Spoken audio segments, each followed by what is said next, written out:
지금 수요일마다 주기도문을 계속 묵상해 오고 있습니다. 지난 시간에는 하나님의 나라가 임하시기를 기도하는 부분을 묵상했죠. 기억나시나요? 하나님의 나라, 천국이라고도 말하죠. 그죠? 어떻게 정의하죠?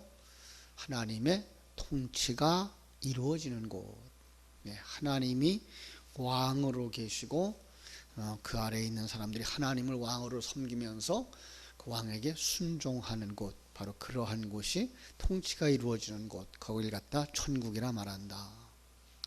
더 나아가서 시간과 공간을 초월한 나라. 그래서 참 그 나라는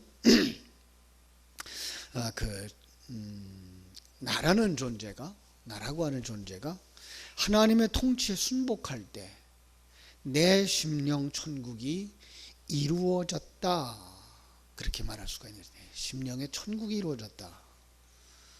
그러한 아름다운 모습이 가정 속에 있을 때, 가정에 하나님이 아버지가 되시고, 그죠? 하나님이 아버지가 되시고 백성들이 되시고, 그 성도들은 백성들이 된 것처럼 그 하나님의 말씀에 온전히 순종하는 가정이 되어졌을 때 가정 천국이 이루어졌다라고 말하는 것이고, 교회도 마찬가지죠.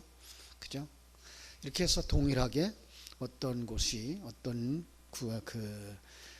일정한 단위가 그 하나님의 통치에 완전히 순종되어질 때 거기를 하나님의 나라라고 이렇게 말할 수가 있다 그랬습니다. 그런데 그 나라가 임하시기를 기도한다 그랬어요. 그 나라가 임하시기를 기도한다. 하나님의 나라가 임하시옵소서라는 말을 할 때 우리 하나님의 나라를 상징하는 지성소 같이 생긴 그러한 것이 쑥 내려오기를 원하는, 바로 그래서 이 지상의 천국이 이루어지기를 원하는 그런 꿈은 아니라는 것 말씀드렸고요. 그죠? 나로 하여금 하나님의 통치에 온전히 순종하는 자가 되게 하여 주옵소서라고 하는 기도가 하나님의 나라가 이루어지기를, 임하시기를 기도하는 거라, 이렇게 말씀해 듣습니다. 자, 오늘은 그 다음 구절이죠. 뜻이 하늘에서 이루어진 것 같이 땅에서도 이루어지이다, 그렇게 말씀을 했어요. 자, 주님이 우리에게 이걸 기도하라고 말씀했네요. 그죠? 그러면서 여기서 말하는 하나님의 뜻이 무엇일까? 이 뜻이 무엇일까? 다른 성경의 기록을 이렇게 표현하고 이렇게 연결해 보니까 이게 하나님의 뜻이라고 보는 것이 더 낫겠다. 하나님의 뜻이 하늘에서 이루어졌다. 그런데 그것과 같이 이 땅에서도 이루어지기를 원한다, 이런 의미죠. 여러분, 하나님의 뜻이 뭐라고 생각하십니까? 하나님이 이것이 하나님의 뜻일까? 많은 사람들이 아주 가게에 가서, 마트에 가서 오늘 사과를 사는 것이 좋을까, 배를 사는 것이 좋을까를 보면서 어떤 것이 하나님의 뜻일까를 생각하는 사람들이 있어요. 하나님의 뜻은 그렇게 사과를 살까 배를 살까가 아니라 하나님의 뜻은 큰 것인 것을 알 수가 있어야 돼요. 그죠? 큰 것이죠. 오늘 먼저 우리가 이 기도 속에서 그 예수님이 생각하는 하나님의 뜻은 예수님이 생각하는 아버지의 뜻이라고 하는 걸 알 수가 있어요. 여러분, 예수님께서 말씀하시는 하나님의 뜻이라고 하는 것은 어떤 것일까요? 예수님은, 그러면 예수님에게 있어서 하나님은 어떤 분이세요? 자신을 이 땅에 보내신 하나님, 이 땅에 성령으로 잉태되어져서 태어나게 하시고, 그 이 땅에서 세례받게 하시고, 그리고 마지막에 십자가에서 죽으시고 장사되어지고 부활하시고, 그리고 하나님의 나라에 올라가는 것까지를 뭐예요? 예수님을 향한 하나님의 뜻, 하나님의 계획, 이런 의미라고 볼 수가 있을 것입니다. 그래서 예수님이 이 땅에 태어나기 전에 요셉에게 우리 하나님은 그렇게 말씀하시죠. 아들을 낳으리니 이름을 예수라 하라. 이는 그가 자기 백성을 자기 죄에서 구원할 자라, 이렇게 말씀하셨어요. 마태복음 1장 21절이죠. 그죠? 그래서 예수님은 이 땅에 오셔서 바로 그 6월절 어린 양처럼 제물이 되시기 위해서 죽으셨다. 그래서 그 하나님의 어린 양이다 이렇게 묘사하는 것도 우리가 볼 수가 있습니다. 그러나 이것은 하나님의 뜻을 성취하기 위한 전 과정이라고 하는 것이 아니죠. 전 과정은 어디까지 포함될까요? 예수님의 그 죽으심과 부활 속에 포함되어진 성도들의 삶이 그 예수 안에서 죽음과 부활을 통과해서 완성되어지는 데까지라고 보셔야만 할 것입니다. 그렇죠? 한번 요한복음 6장으로 가서 보겠습니다. 성경 요한복음 6장 39절부터 40절을 찾으셨으면 좋겠습니다. 요한복음 6장 39절. 제 성경책 153쪽이네요. 찾으셨으면 같이 읽겠습니다. 나를 보내신 이의 뜻은 내게 주신 자 중에 내가 하나도 잃어버리지 아니하고 마지막 날에 다시 살리는 이것이니라. 내 아버지의 뜻은 아들을 보고 믿는 자마다 영생을 얻는 이것이니 마지막 날에 내가 이를 다시 살리리라 하시니라. 아멘.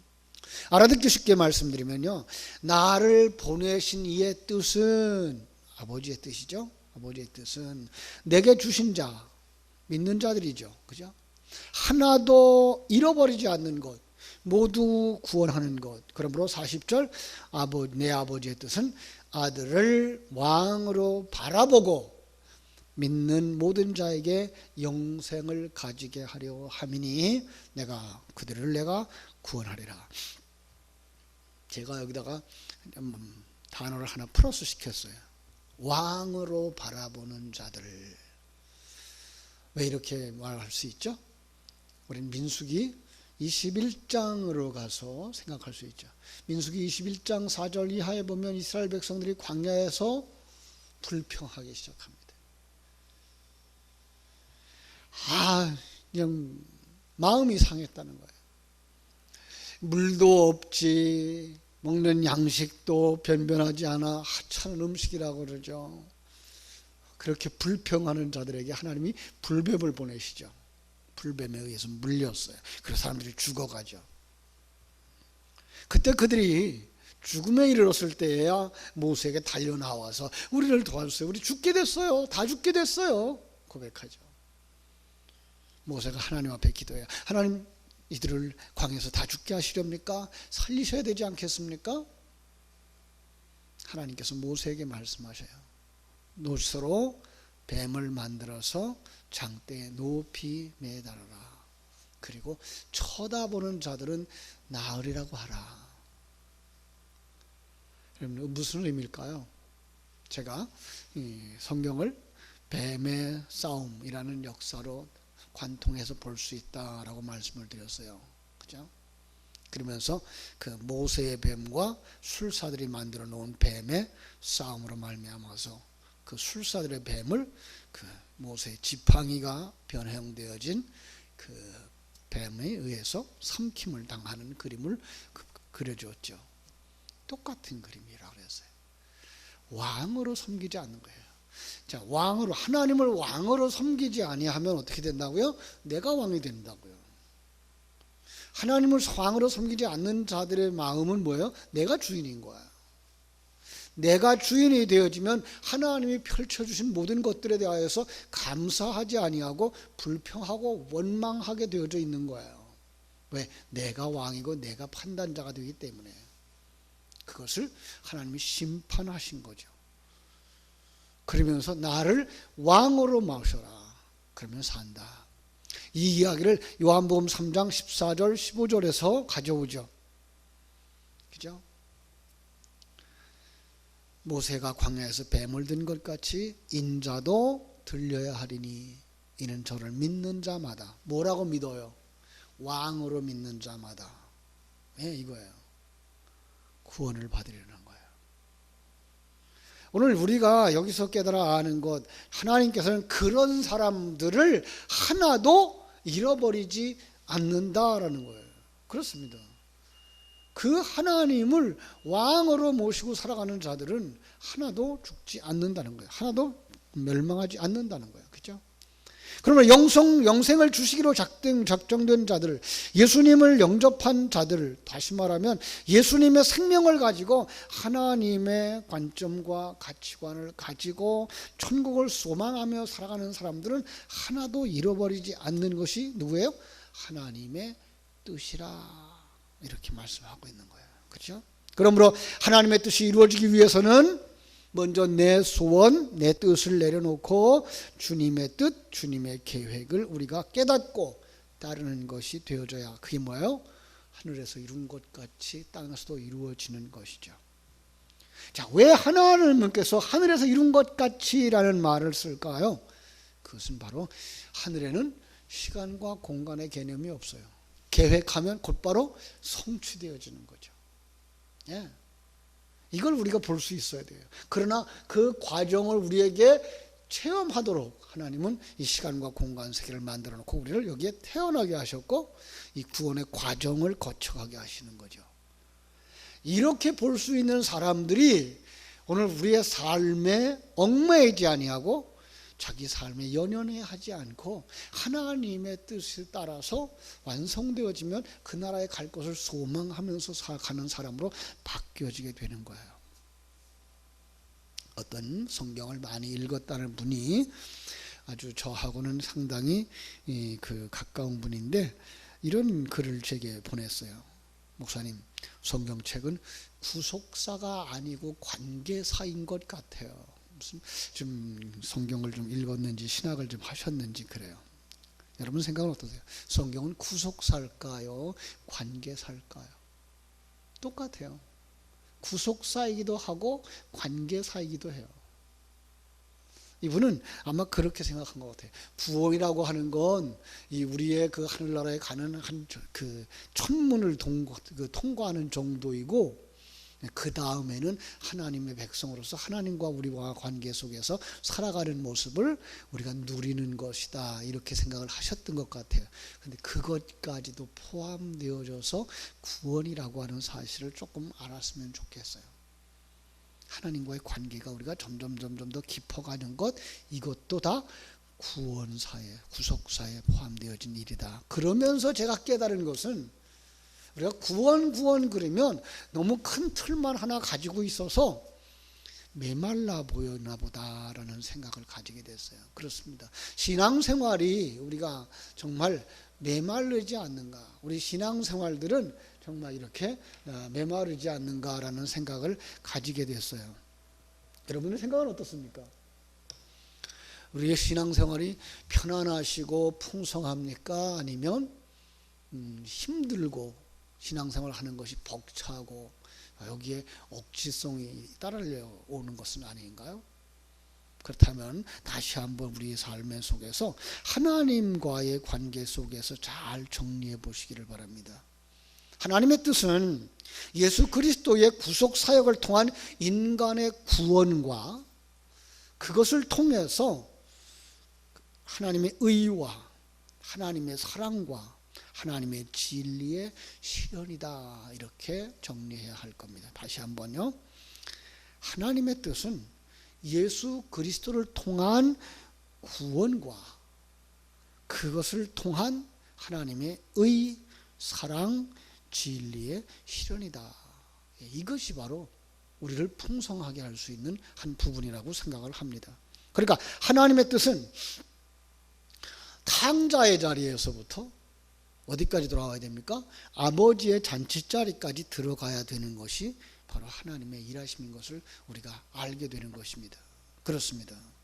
그러니까 우리는 매일 하나님의 뜻을 행하는 삶을 통해서 정말 그 하나님의 뜻이 우리 안에서 이루어지기를 바라고 살아가는 삶이지요. 주님께서도 그렇게 말씀하셨어요. 요한복음 6장 38절에서 내가 하늘에서 내려온 것은 내 뜻을 행하려 함이 아니요 나를 보내신 이의 뜻을 행하려 함이니라. 에베소 6장 6절로 7절은 사람을 기쁘게 하는 자처럼 하지 말고 그리스도의 종처럼 마음으로 하나님의 뜻을 행하는 삶, 즉 기쁜 마음으로 섬기기를 주께 하듯 하고 사람에게 하지 않는 삶. 그것은 어디서 오죠? 그것은 바로 하나님의 생명에서부터 오죠. 여러분, 예수 믿는 사람들이라고 하는 사실 자체는요, 하나님의 생명을 가진 자인 거예요. 하나님의 생명을 가졌다고 하는 말은 바로 하나님의 성품을 가졌다는 말이죠. 그죠? 그래서 거듭났다고 하는 사람들은 세상의 가치관, 세상의 관점, 경쟁 구조를 넘어서서 하나님의 관점과 하나님의 그 가치관, 그리고 하나님이 이 시간과 공간 세계에서 우리를 재창조하고 계시다는 사실 뿐만 아니라 그 하나님이 우리와 함께 하신다는 사실을 깨달아 알면서 완성의 때 천국을 소망하는 삶을 살아가는 것이죠. 예, 이것이 바로 성도고 이것이 바로 우리의 믿음인 것입니다. 그렇습니다. 그러니까 이 하나님의 그 은혜 속에서 이제 그 타락해서 하나님을 떠나 살고 사단에 종되어지고 세상이 전부인 줄 알고 살아가던 삶에서 이제 하나님이 계시다는 사실을 알고 하나님이 이 시간과 공간 세계에서 우리의 짧은 생애 100년도 안 되는 이런 삶을 통해서 하늘나라의 사람으로 완성되어져 그 천국에 올라가는 사람, 그 과정을 하나님은 우리에게 주셨다는 거죠. 그걸 누릴 수 있는 사람들이 뭐예요? 거듭난 사람이다. 그 누림은 무엇으로 누려야 되죠? 하나님의 생명으로. 그런데 자기의 자신에 대해서 알 수 있어야 되죠. 자기가 누구예요? 여러분 누구십니까? 여러분은 누구십니까? 여러분은 하나님 아버지와의 관계 속에서 우리는 하나님의 자녀라는 사실입니다. 하나님의 자녀. 이 세상에서 어떤 부자의 자녀나 권세를 가진 자의 자녀가 아닌 이 땅의 모든 권세를 가진 자의 자녀. 그렇습니다. 이것을 알 수 있는 믿음이 우리에게 있어야 되는 거죠. 그죠? 그래서 이제는 어떻게 살아야 돼요? 하나님 자녀다운 삶을 사는 거죠. 아버지의 자녀다운 삶. 제가 또 이제 삼위일체 관계 속에서 이야기하죠. 신랑 되신 예수 그리스도와 사랑받는 신부의 관계 속에서의 신부다운 삶. 그 성령님과의 관계 속에서 나는 투명한 유리그릇처럼 자기가 다 비어지고, 예, 내 안에 하나님으로 충만한, 그죠? 그 하나님으로 충만한 삶. 임마누엘과 그 풍성한 삶을 누리는 것. 이것이 바로 하나님의 자녀다운 삶이다. 하나님의 은혜다운 삶이다. 풍성한 삶이다. 라는 사실입니다. 이것을 누리는 자리까지 들어가기를 위해서 기도하는 것이 주님 가르쳐 주신 기도라는 사실입니다. 그러니까 우리가 주님이 가르쳐 주신 그 기도 속에는 우리의 신앙생활 전체가 들어가 있는 것이고, 신앙생활 전체라고 하는 이야기 속에는 우리의 삶까지도 거기에 들어가 있는 것이죠. 그래서 우리는 세상에 살지만 세상 사람들처럼 살지 않는 삶을 살아가야 되는 것이죠. 여러분, 이게 쉽진 않아요. 그리고 이걸 이해하는 것도 쉽지 않아요. 그래서 우리는 뭐 해야 돼요? 그래서 설교를 들어야 되고 또 들어야 되고, 들었던 설교를 기록했던 걸 되새김질하고 반복하면서 마치 구구단을 외워서 그 수학 문제를 풀 때에 구구단을 써서 풀어내듯이 내 인생 문제, 세상 돌아가는 환경들 속에서 우리의 신앙이 우리의 눈을 하나님의 눈으로 가지고 볼 수 있게 만들므로 말미암아 어떤 환경 속에서도 지난주일 말씀처럼 태풍 속에서 태풍이 불어오는 그대 앞에 암탉이 병아리를 품고 있는 그 병아리의 심정, 밖에는 태풍이 불어도 전혀 개의치 아니하고 엄마의 품 안에서 평안을 누릴 수 있는 삶, 이것이 바로 성도의 삶이다. 그래서 우리는 정말 성경 속에 나왔던 그 훌륭했던 인물들이 그들만 그런 것이 아니다. 다니엘의 그 세 친구들이 풀무불 속에 들어갈 수 있는 게 그들만 누릴 수 있는 그 상황이 아니고, 다니엘이 사자굴 속에 들어갔는데 거기서 편안할 수 있었던 것, 그 사람만 누릴 수 있는 것이 아닌 바로 예수의 사람들이 삶의 모든 정황 속에서 누릴 수 있는 평안이어야 되는 거다. 거기가 어디예요? 거기가 천국이다. 이렇게 말씀하는 거예요. 그렇다고 해서 우리 신앙생활을 하면서 이렇게 하지는 않았으면 좋겠어요. 체념한 사람, 삶. 그래요. 아유, 당신 뜻대로 하세요. 내가 힘이 약해서 힘쓰고 애써도 불가능해서 어찌할 수 없어서 하나님이 너무 강하고 너무 고집이 세기 때문에 그분의 뜻 앞에 그냥 굴복하는 그런 모습은 아니다. 그죠? 또 반항심으로 해보세요. 당신 뜻대로 해보세요. 라고 하는 그 하나님의 뜻이 이루어지기를 원합니다의 뜻도 아니다. 그죠? 어떤 사람은 이 글을 쓰면서 그런 얘기를 했더라고요. 이 글을 이렇게 주석하는 사람이 하나님의 발에 짓밟히는 느낌에 대한 반응을 가진 사람들이 있다. 이건 신앙이 아니다. 그러니까 지금 그 순종을 요구하시는 그 아버지 하나님에 대해서 정말 나를 사랑하시고 끔찍이 사랑하시는, 그래서 책망도 하시고 그래서 보호도 하시고 그래서 응원도 하시는 바로 그런 하나님입니다.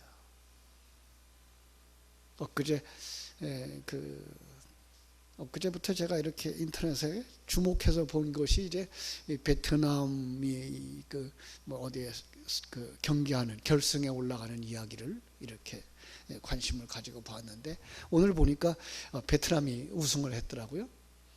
근데 우승을 하는데 그 감독, 우리나라 사람이죠. 박항서 감독이 얼마나 그 선수들을 사랑하는지,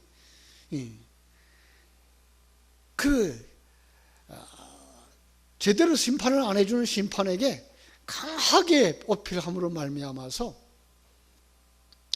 쫓겨났어요.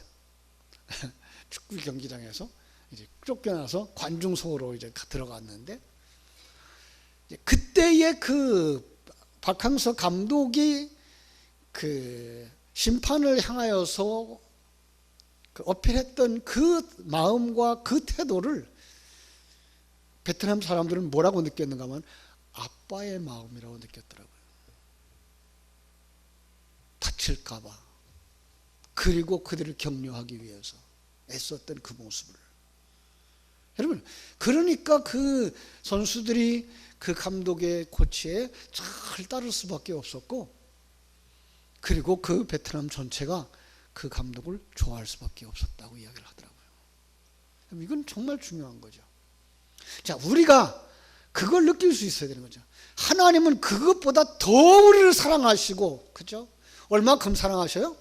우리를 위하여서 독생성자를 내어주실 만큼, 아니 우리 주님은 우리를 위해서 십자가에서 죽으실 만큼 우리를 사랑하시고 있는데 우리는 그걸 느끼지 못한다. 이게 안타까운 거죠. 그죠? 우리가 참 우리의 신앙에서 이게 느껴지지 아니할 때 우리는 탐복하고 눈물 흘리고 울어야 되는 거죠. 예. 다른 것들 바라보고 있을 시간이 없어요, 사실.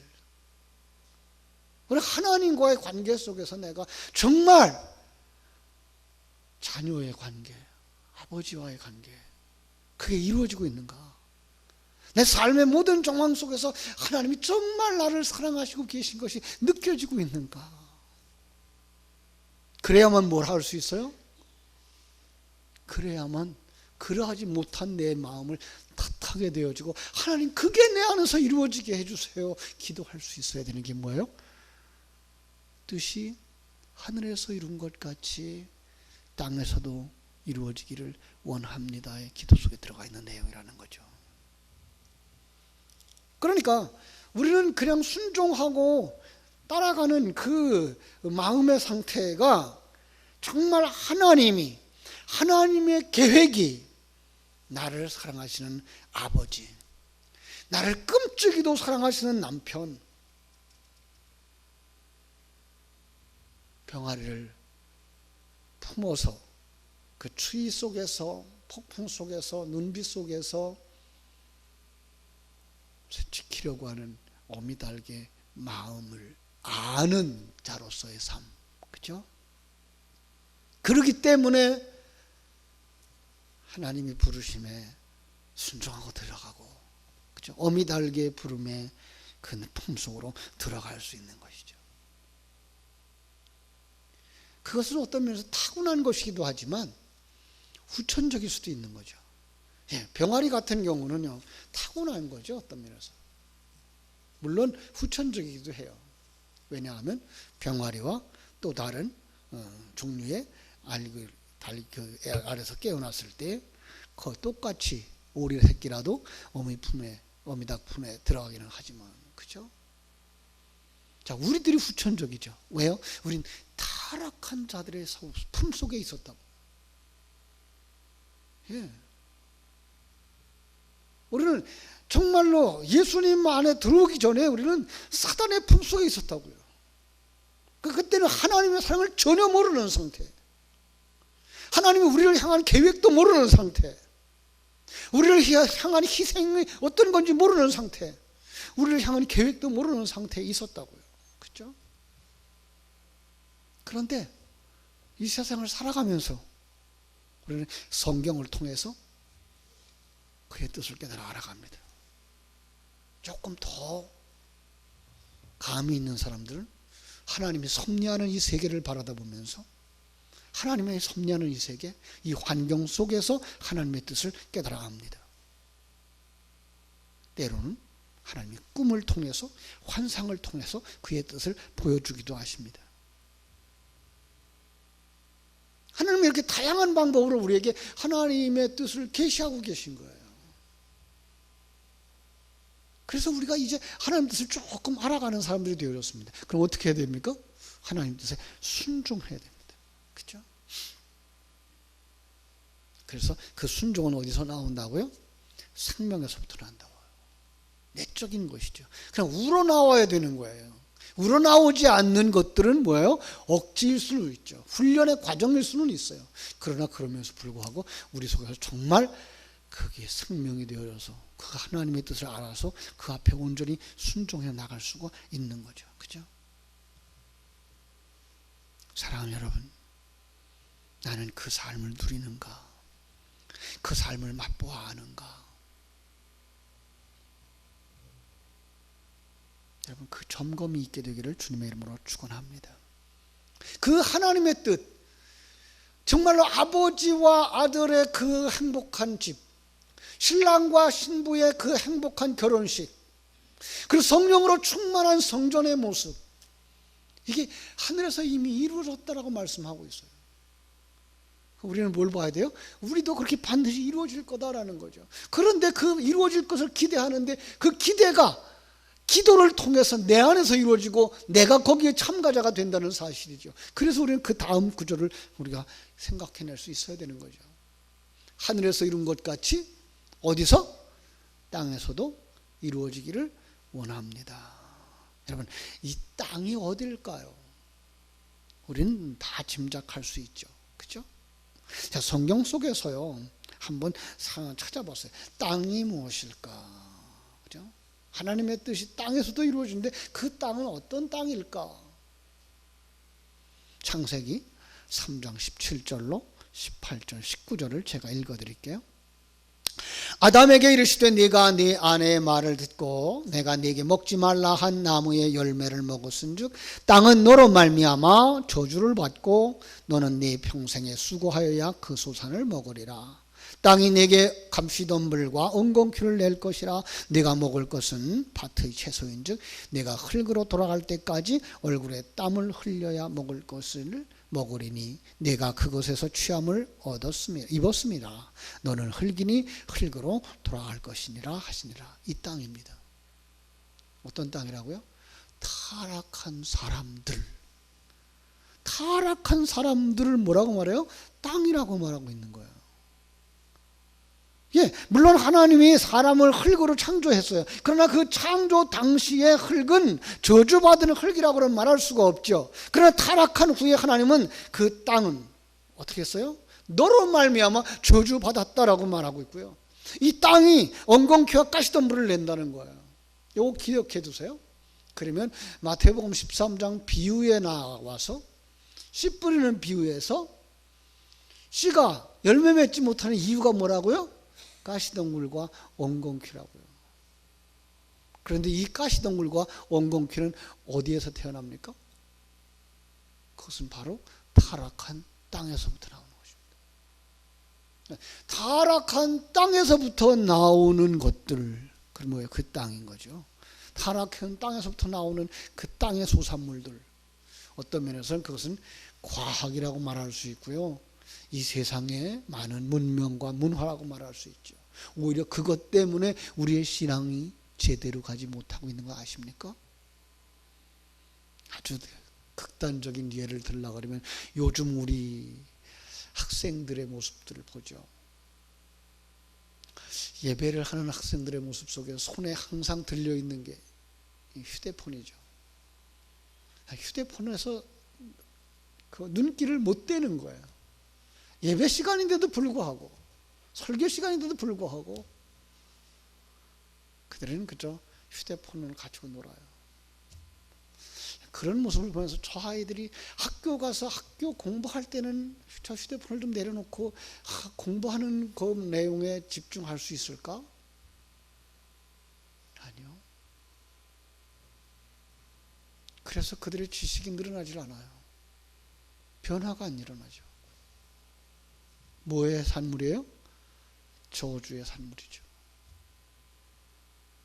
참 안타까운 거죠. 오늘 우리는 이 세상에 많은 영상 매체들, 컴퓨터, TV, 이 모든 것들이 우리의 바른 신앙생활을 좀 먹어간다고요. 과거에 TV가 없었을 때 우리는 성경을 보는 시간이 많았고요. 기도하는 시간이 많았어요. TV를 켜놓고 사는 후부터는요, 성경 읽는 시간이 점점 줄어들어요. 기도하는 시간이 점점 줄어들어요. 그러니 우리의 그 사고 속에, 우리의 생명 속에 하나님의 생명, 하늘나라에 대한 소망들이 가득할까요? 아니면 연속극 내용들이 가득할까요? 안타까운 거죠. 그러면 정말 우리가 바른 신앙생활을 하기 위해서 우리는 이 말씀에 사로잡힌 바 되어져야 되고, 하나님의 가치관이 관점에 사로잡혀서 매 순간 모든 상황 속에서 하나님의 일하심을 볼 수 있어야 되는데 우리는 그걸 잃어버린다고요. 그게 뭐예요? 저주받은 땅에서 나온 산물이기 때문에 그렇다는 거죠. 땅을 뭐라 그래요? 저주받은 존재, 저주받은 사상, 하나님과의 사상에서부터 멀어진 것. 자, 그러니까 우리 자신, 타락한 우리, 구원받지 못한 자, 우리 안에 있는 옛사람이 뭐예요? 땅인 거죠. 하늘에서 이루어진 것 같이 땅에서도 이루어지기를 원합니다라고 하는 그 기원 속에, 기도 속에서는 나의 구원도 포함되어지지만, 구원으로 말미암아 주어지는 그 풍요와 풍성함, 그것이 내 안에서 이루어지게 하여 주시옵소서라는 기도인 거예요. 그렇다면 우리는 어디로 가야 돼요? 이제 그런 것들로부터 멀리 떠나야 되죠. 점점 떠나야 되죠. TV 보는 시간을 줄여야 되죠. 그죠? 컴퓨터 앞에 있는 시간 줄여야 되죠. 어디로 가야 돼요? 말씀 가운데로 들어가야 되죠. 기도 속으로 들어가야 되죠. 그렇게 될 때 여러분의 감각이 살아나고, 여러분의 신앙이 살아나고, 여러분 속에서 뭐가 일어나요? 하나님의 뜻이 여러분의 삶 속에 임마누엘의 그 풍성함이, 그리고 주님과 함께 동행함이 기쁘고 즐겁고 감사하고 완성의 날을 소망하는 사람들로 변화되어지는 줄로 믿습니다.